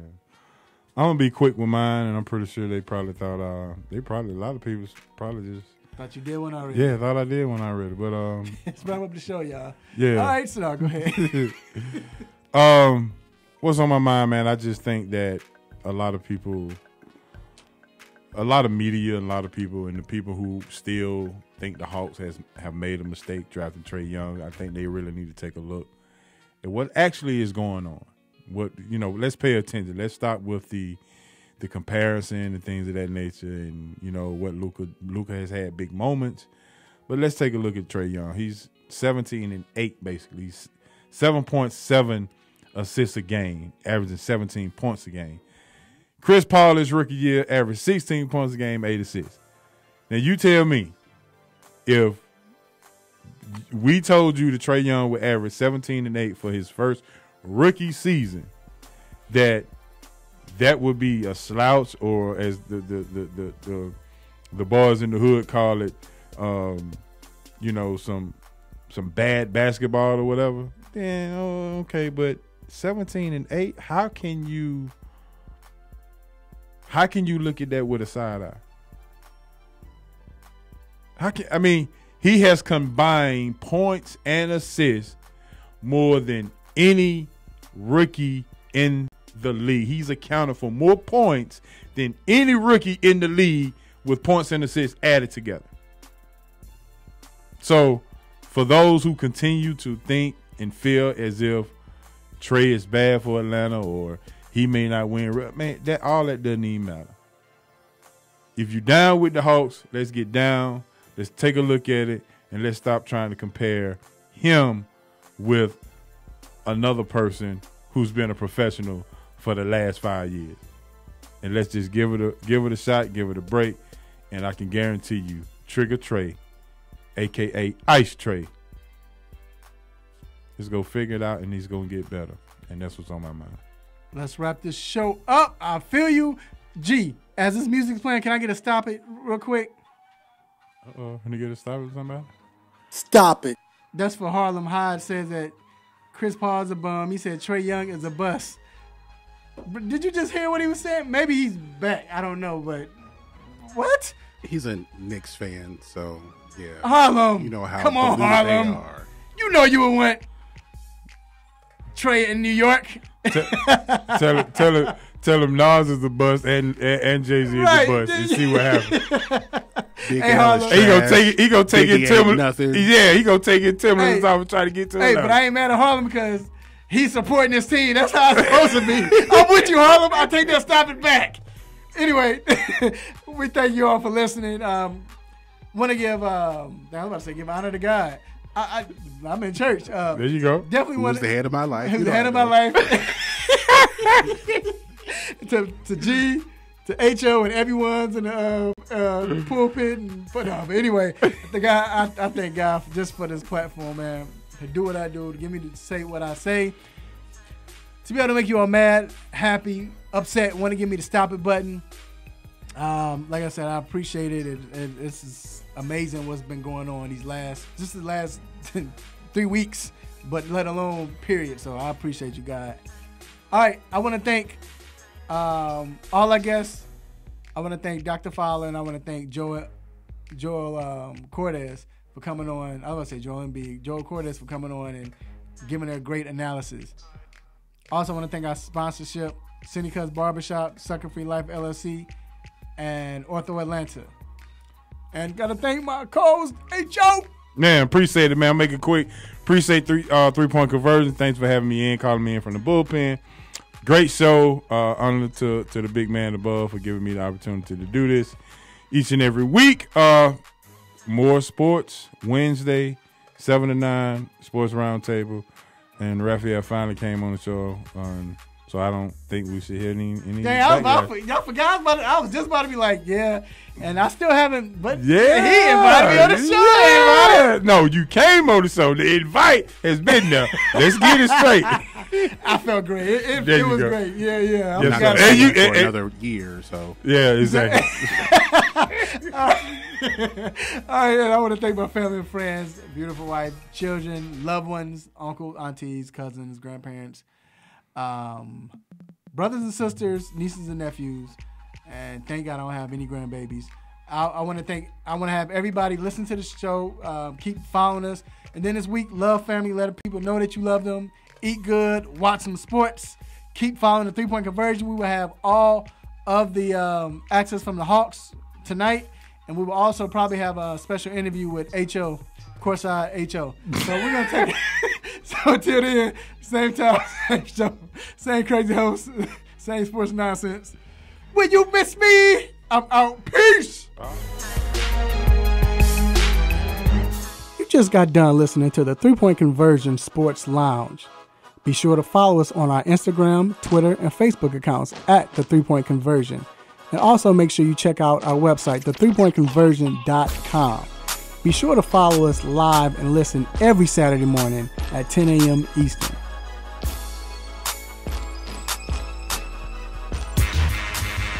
You are tuned into WWE Lakeville, AM 1100.